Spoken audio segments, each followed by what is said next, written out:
안녕하세요. 저 보건복지부 아동복지정책과장 김지연입니다. 오늘 이렇게 좋은 자리를 마련해 주신 모든 분들께 감사드리고요. 좋은 발제를 해주신, 발제 토론해 주신 분들께도 감사드립니다. 많이 배운 점이 많습니다.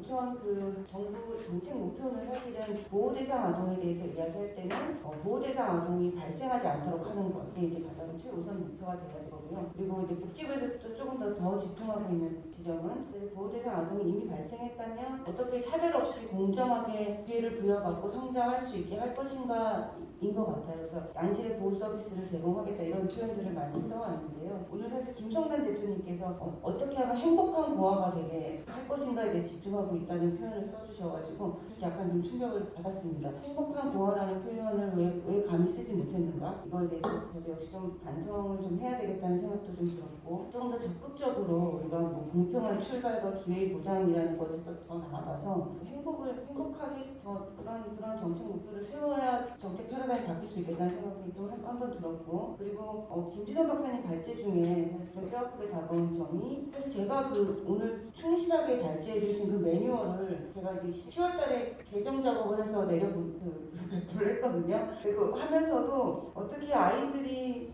여기 편하게 해줄까, 어떻게 하면 아이들이 시설에서 편하게 해줄까에 대해서는 생각을 못했던 것 같아요. 정말 이게 반성을 많이 했는데, 그거 말고 대신 어떻게 하면 우리 공무원들이나 우리 돌보는 사람들이 촘촘하게 이 아이들의 삶을 점검해서 안전하게 자라고 있는지 확인시킬까를 생각했지, 이게 편하게 해줄 것인가에 대해서의 관점을 갖지 못했던 게 참 부끄럽다는 생각이 들어서 조금 제 발제에 앞서서 이제 그런 점을 잊지 않고 앞으로 더 세심하게 챙겨야겠다라는 생각했다는 말씀 드리고요. 그리고 우리 고미애 교수님께서도 해주신 의견들 발제 들으면서 느낀 게, 정말 좋은 사람을 만나게 해주는 것이 정말 가장 중요하겠다 그 생각이 들었습니다. 그래서 저희가 이제 정책들을 복지부에서 그동안 하고 있는 정책들, 제 발제는 복지부에서 지금 집중하고 있는 정책들과 앞으로 집중해 나가려고 하는 것들에 대해서 조금 설명드리는 걸로 발제를 마무리를 해야 될 것 같은데, 좋은 사람을 만나게 해주겠다는 것은 정책 목표 지금 집중하고 있는 것의 가장 핵심적인 부분이긴 합니다.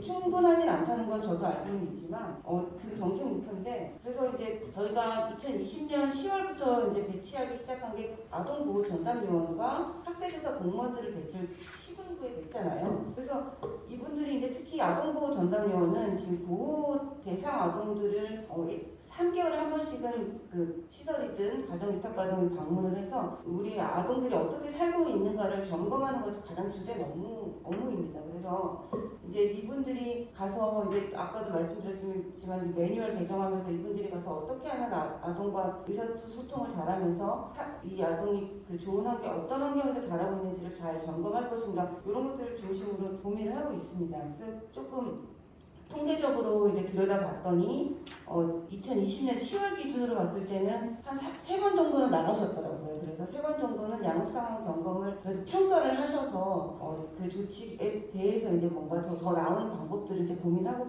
계시다고 저희가 생각이 됩니다. 그래서 앞으로 좀 집중하려는 부분은 집중해야 되는 점은 이 사람들이 조금 더 이제 좋은 사람이 되게 하는 것, 그래서 전문성을 더 갖춰야 되는 것, 그리고 좋은 수단을 가지고 아이들을 만나게 해주는 이런 것들을 우리가 틀을 만들어 놨으니 그 부분에 집중하면 되겠다는 생각이 좀 하나. 두 번째는 자립지원 대책입니다. 그래서 이게 20년에도 발표를 했고 21년에 발표를 했었고, 그리고 최근에 이제 그 극단적인 그 선택 사건이 발생한 후에 또 노력해서 보완 대책을 이제 지지난주쯤에 발표를 또 했습니다. 그래서 이 부분도 여러 가지 것들 이제 기존에 했던 것들을 조금 보완해 나가는 방식으로 했지만, 이 자립지원 대책에서도 또 이제 한 가지 더 많이 이제 지적을 해주신 게 이제 심리 정서적인 거. 그래서 이 부분은 어떻게 하면 또 이제 아까 말했듯이 좋은 사람과의 관계를 맺어줄 것이냐, 이 부분이랑 그런 것들을 확대할 수 있는 방법들도 고민해가지고 여러 가지 발표를 했습니다. 이것도 두 가지는 사실 자립지원 전담기관과 또 사례관리사가 같이 배치가 되니까 그 분들이 좀 잘 소통하면서 관계를 맺어가면서 할 수 있는 제 역할을 할 수 있도록 도와가는 것이 우리 집에서 이 두 가지 정책에 대해서는 이제 나가야 되는 방향일 거라고 한번 다시 정리를 해봤고요. 세 번째는 조금 이제 보다 큰 틀에서 근본적인 접근 방법이 좀 변화돼야 되는 점들이 있는 것 같아요. 이게 큰 틀에서 바뀌어야 되는 접근 방법이라 시간이 좀 많이 걸리는데, 첫 번째 이제 우리 김미 의원님과 여기 대표님, 오청아 대표님 계속 같이 힘써주시는 게 입양특례법 개정안이 입양특례법 개정인데요. 이것은 이제 국가가 책임을 지고 사실 목표 자체가 국가가 책임지고 어떻게 하면 좀 더 최선의 입양을 보낼 수 있을 것이냐, 더 좋은 가정을 찾아줄 수 있는 방법을 국가 책임하에 고민해 보자는 취지로 이해를 해주시면 될 것 같습니다. 그동안 이제 입양기관에서 많은 역할을 해 오셨는데 여러 가지 변화가 있었던 것 같아요.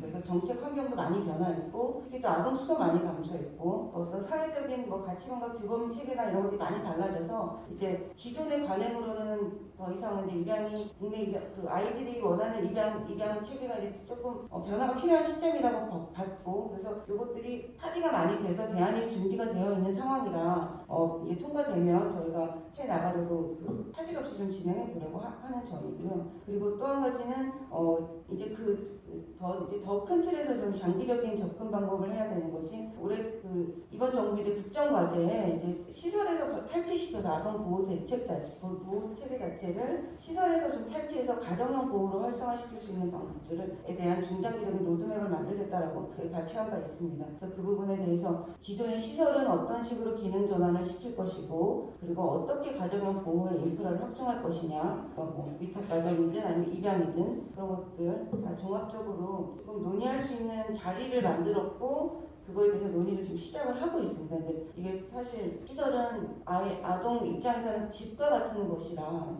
이것은 어느 날 갑자기 우리 정부에서 방향 바꿨다고 어떻게 할 수 있는 건 아니라고 생각하고, 조금 중장기적인 비전을 그림 하에 움직여야 되는 점이라고 생각합니다. 그래서 지금 현재는 협의체를 구성해서 운영을 하고 있고, 내년 말 정도에 발표하는 걸 계획을 가지고 지금 작업을 하고 있으니 그 부분에도 좀 많이 참여해서 좋은 의견 주셨으면 감사하겠다는 생각이 듭니다. 그리고 이것 외에는 이제 큰 틀에서 논의하는 것 외에는 조금 아동복지 체계를 보면 굉장히 디테일하게 챙겨야 되는 것들이 많은 것 같아요. 그래서 여러 가지 이제 사람이 아동을 성장해서 잘 보호받는데 다양한 제도들이 얽혀 있는 지점들이 있어서 제도적으로 조금씩 개선해 나가야 되는 부분들이 있는데, 첫 번째, 가장 중요한 게 집중해서 좀 준비하고 있는 것들이 후견제도 개선 방안입니다. 그래서 아까 우리 시설에서 이은영 원장님 발표를 대신해 주셨는데, 여기서도 법적 권한이 없는 문제에 대해서 지적을 해주셨는데,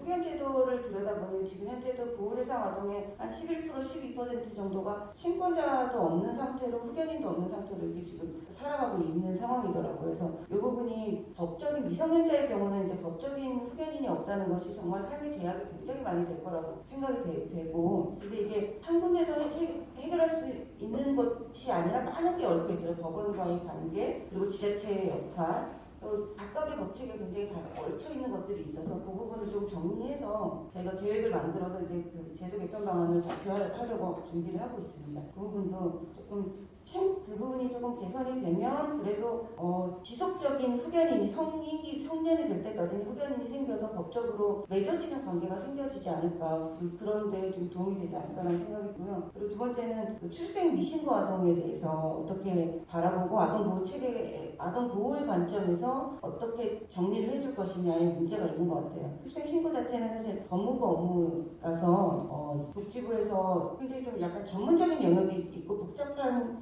절차들이 있어서 이게 아동 보호 관점이 조금 반영된 절차가 마련될 필요가 있겠더라고요. 그래서 그런 부분들을 지금 현재 준비를 하고 있습니다. 그래서 그런 것들을 조금 디테일한 것들 챙겨가면서 큰 틀에서 이걸 바꿔야 되는 것들 논의하고 준비를 해 나가고자 합니다. 그래서 앞으로도 또 많은 도움을 주셨으면 좋겠고, 당사자의 의견이 굉장히 이제 많이 반영이 돼서 이런 것들이 하나하나 좀 다 준비가 되었으면 좋겠다는 바람입니다. 네, 그럼 이상 짧은 발제를 이렇게 마치도록 하겠습니다. 감사합니다.